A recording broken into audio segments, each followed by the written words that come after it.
నమస్కారం. కథను వినబోయే శ్రోతలకు చందమామ కథలు బై ఆర్కే స్వాగతం. మీకు ఈ కథ నచ్చితే లైక్ చేయండి, షేర్ చేయండి, సబ్స్క్రైబ్ చేసి గంట సింబల్లోకి ఆల్ నొక్కడం కూడా మర్చిపోకండి. ఇలా చేయడం వల్ల నేను పెట్టబోయే తదుపరి వీడియోలన్నీ కూడా మీరు చూసి ఆనందించవచ్చు. ప్రస్తుతం చెప్పబోయే కథ పేరు మాణిక్య వాచకర్. ఇది 1953 ఆగస్టు సంచిక చందమామలోది. మాణిక్య వాచకర్. పాండ్యరాజులు మధుర పట్టణాన్ని ఏలుతూ ఉండే కాలంలో ఒక రాజు వద్ద వాదవూరార్ అనే మంత్రి ఉండేవాడు. వాదవూరార్ మహాశివభక్తి పరాయణుడు. ఒక రోజున రాజు వాదవూరార్ను పిలిచి, ఓయి మంత్రి, నీవు చోళరాజ్యమంతా తిరిగి ఎంత ధనమైనా సరే వెనుదీయక వెచ్చించి మన ఆస్థానానికి పేరు తెచ్చే ప్రశస్తమైన మేలుజాతి గుర్రాలను తీసుకురావలసింది అని చెప్పి పంపాడు. సరైనని రాజాజ్ఞ ప్రకారం వాదవూరార్ బయలుదేరి వెళుతూ ఉండగా దారిలో ఒక పొగడ చెట్టు కింద ఒక వృద్ధ బ్రాహ్మణుడు ఎదురయ్యాడు. గొప్ప తేజంతో ప్రకాశిస్తూ ఉన్న బ్రాహ్మణుని చూచి చూడడంతోనే వాదవూరార్ మనసులో ఒక విధమైన సంచలనం కలిగింది. అతడు ఆ వృద్ధుణ్ణి మహానుభావునిగా ఎంచి సాష్టాంగపడ్డాడు. మహాత్మా, నాకు చిన్నప్పటి నుంచి కుతూహలంగా ఉండే ముక్తి మార్గం నీవు చూపగలవు అని నాకు తోస్తున్నది. కనుక తరుణోపాయం చూపి పుణ్యం కట్టుకోవలసింది అంటూ వేడుకొన్నాడు. అప్పుడు ఆ బ్రాహ్మణుడి రూపంలో ఉన్న పరమశివుడు నిజ రూపంలో సాక్షాత్కరించి వాదవూరార్కు తరుణోపాయం అనుగ్రహించి అదృశ్యమయ్యాడు. ఆ క్షణం నుంచి వాదవూరార్కు కవితావేశం కలిగింది. తన ఇష్టదైవమైన శివుణ్ణి గురించి అత్యద్భుతమైన పద్యాలు ఆసువుగా చెప్పనారంభించాడు. వాదవూరార్ చెప్పే మధుర కవిత్వానికి ఆ పరమేశ్వరుడే తన్మయుడైపోయి ఒకనాడు ప్రత్యక్షమై, భక్తాగ్రేసరా, నీ నోటి నుంచి వెలువడే పలుకులు ఒక్కొక్కటి ఒక్కొక్క మాణిక్యం విలువగలది. ఇక్కడి నుంచి నిన్ను లోకులు మాణిక్య వాచకర్ అని పిలుస్తారు అని చెప్పి దీవించి అంతర్హితుడయ్యాడు. శివభక్తుడుగా మారిన వాదవూరార్ తన చేతిలో ఉండే రాజద్రవ్యాన్ని మొత్తాన్ని వినియోగించి ఒకచోట శివాలయం నిర్మించి ఇష్టదైవాన్ని కొలుస్తూ అక్కడనే ఉండిపోయాడు. ఇంతలో రాజావారి భటులు వెతుక్కుంటూ వచ్చి వాచకర్ను తక్షణమే దర్బారుకు రమ్మనమని ప్రభువుల ఆజ్ఞ అయిందని చెప్పారు. వాళ్ళ వెంబడే వాచకర్ మధురకు వెళ్ళాడు. ఈ ఆలస్యానికి ప్రభువు కోపించి తనను పీడిస్తాడని మాణిక్య వాచకర్కు తెలుసు.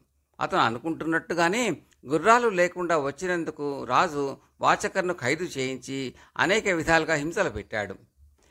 ఇది చూసి పరమేశ్వరుడు విచారించి తన భక్తుడిని రక్షించడానికని ఒక చిత్రమైన ఉపాయం పన్నాడు. అడవిలో ఉండే నక్కల గుంపును మేలు రకం గుర్రాలుగా మార్చివేశాడు. తను ఒక గుర్రపువాని వేషం వేసుకుని ఆ మాయ గుర్రాలను రాజు వద్దకు తీసుకుని వెళ్ళాడు. గుర్రాలను చూడగానే రాజు ఆశ్చర్యభరితుడయ్యాడు. అప్పుడు ఆ గుర్రపువాడు రాజుతో, ప్రభు, నేను మాణిక్య వాచకర్ స్నేహితుడను.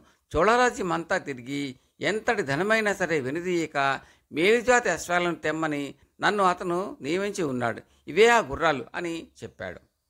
మంత్రి పట్ల జరిగిన తొందరపాటుకు అతను విచారించి వెంటనే వాచకర్ను ఖైదు నుంచి విడుదల చేయించాడు. కొత్తగా వచ్చిన గుర్రాలను శాల లోపల కట్టివేశారు రాజభటులు. అయితే ఆ రాత్రే గుర్రాల రూపంలో ఉన్న ఈ నక్కలన్నీ వాటి నిజ రూపం పొంది శాలలో ఉండే అసలు గుర్రాలను కరిచివేసి అడవిలోకి పారిపోయినాయి. ఇందుకు ఫలితంగా రాజావారి శాలలో ఉన్న మేలుజాతి గుర్రాలను చాలా వరకు చచ్చిపోవటం, కొస ప్రాణాలతో బతికి ఉన్నప్పటికీ ఎందుకు పనికి రాకుండా పోవటం జరిగింది. ఈ సంగతి తెలియగానే రాజుగారు ఉగ్రుడయ్యాడు. మాణిక్య వాచకర్ మాయలు పన్నుతున్నాడని, తనను మోసం చేస్తున్నాడని తలచి ఈసారి మునుపటి కంటే హెచ్చుగా మంత్రిని చిత్రహింసలు పెట్టసాగాడు. తన భక్తుని పట్ల రాజు చేసే దుర్మార్గాలకు రుద్రుడు ఉగ్రరూపం తాల్చి తలపైన ఉండే గంగను భూలోకానికి వదిలిపెట్టాడు. వైగా నది ఆకస్మికంగా పొంగిపోయింది. మధురా పట్టణం తుడిచిపెట్టుకుపోతుందా అని రాజుకు భయం పట్టుకున్నది. ఈ ఆపదలో చేసేదేమున్నది? జనాలంతా మట్టిని తప్పిపోసి నగరు పక్కగా ప్రవహించే వైగా నది గట్టును తిట్టపరచమని ఆజ్ఞ ఇచ్చాడు.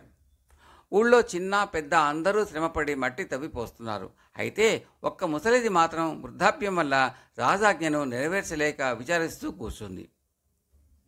అప్పుడు కూలీ చేసే ఒక చిన్ని బాలుడు అక్కడికి వచ్చాడు. వచ్చి ముసలిదానితో, అవ్వా, రాజు ఏం చేసిపోతాడో అని నువ్వేమీ దిగులు పడకు. నువ్వు చేయవలసిన పని అంతా కూడా నేను చేసి పెడతాలే అని ధైర్యం చెప్పాడు. బాలుల మాటలు వినగానే ఆమెకు ప్రాణం లేచి వచ్చినట్టయి ఎంతో సంతోషించింది. కానీ తీరా ముసలిదానిని వెంట పెట్టుకుని ఆ బాలుడు నది వద్దకు వచ్చిన తర్వాత పనిపాటలు చేయలేదు సరికదా, ముసలిది మూట కట్టి తెచ్చుకున్న రొట్టె తీసి ముక్కలు కొరికి తింటూ తక్కిన పిల్లలతో ఆడుకోసాగాడు. ఊరందరూ కష్టపడి నగరం రక్షించుకుంటూ ఉంటే ఇటువంటి ఆపద సమయంలో ఈ కొంటె కుర్రవాడు నిశ్చింతగా ఆటలాడుకుంటూ ఉండటం రాజుకి కోపం తెప్పించింది. రాజు తన చేతనున్న బెత్తంతో వాడి వీపు మీద చర్రమని ఒక దెబ్బ వేశాడు. చిత్రం ఏమిటో కానీ రాజు వేసిన ఆ దెబ్బకు అక్కడ ఉండే అందరి వీపుల మీద ఆనవాలు పడింది. వీపులు చుర్రుమన్నాయి. ఎవరి మటుకు వారి వీపులు తడిమి చూసుకోసాగారు. అందరితో పాటు రాజు వీపు మీద కూడా దెబ్బ తగిలింది. రాజు వీపు పైన ముద్ర పడింది. ఎప్పుడైతే రాజు వీపు మీద చుర్రుమన్నదో ఆ క్షణమే రాజుకు జ్ఞానోదయం అయింది. ఆ కుర్రవాడు పరమేశ్వరుడే అని తెలుసుకొని తప్పు క్షమించి అనుగ్రహం చూపమంటూ రాజు ఆ బాలుని ప్రార్థించాడు. కానీ అప్పటికప్పుడే ఆ బాలుడు అంతర్హితుడైపోయాడు. ఇందుకు తోడు అక్కడ ప్రజలంతా ఒక వింత విషయం చెప్పుకోసాగారు.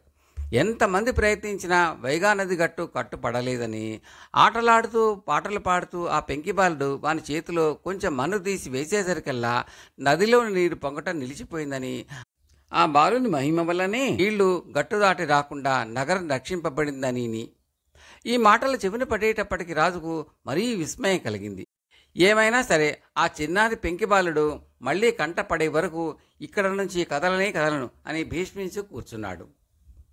ఇటువంటి దీక్ష పట్టి ఉన్న రాజుకు అప్పుడు ఇలా మాటలు వినపడ్డాయి. రాజా, నీ ఆస్థానాల్లో ఉన్నటువంటి మంత్రి మాణిక్యుడు సామాన్యుడు అనుకుంటున్నావో కాబోలు. అతడు నాకు ఇష్టుడు, శిష్యుడు, గొప్ప భక్తుడు, మహామహిమాన్వితుడు సుమా, ఇప్పుడైనా తెలుసుకో అని.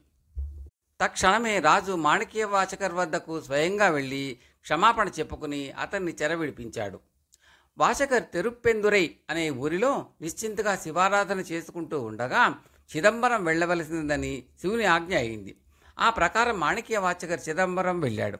అక్కడ ఒక జైన సన్యాసి తన మత ప్రచారం చేయటం కోసం వచ్చాడు. వాచకర్కు ఆ జైన సన్యాసికి మధ్య తీవ్రమైన వాదోపవాదాలు జరిగినాయి.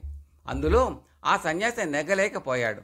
పైగా మూగదైన చోళరాజు కూతురును మాట్లాడించగలిగావంటే నేను ఓడిపోయినట్టు అంగీకరిస్తాను అన్నాడు.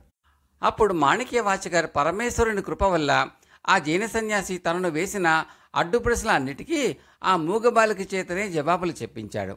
ఆ అమ్మాయి నోటి వెంట వచ్చిన యుక్తియుక్తమైన చక్కటి జవాబులు విని ఆ జైన సన్యాసి, అక్కడ ఉన్న అందరూ ఆశ్చర్యభరితులయ్యారు. అప్పుడు ఆ జైన సన్యాసి మాణిక్య వాచకర్కు సాష్టాంగపడి ఆయనకు ప్రియ శిష్యుడై వెంటనే శైవ మతాన్ని అవలంబించాడు. ఆ తర్వాత మాణిక్య వాచకర్ అనేక పుణ్యక్షేత్రాలు దర్శించుకుంటూ పోయి చివరకు పరమేశ్వరంలో ఐక్యమయ్యాడు. కథ సమాప్తం.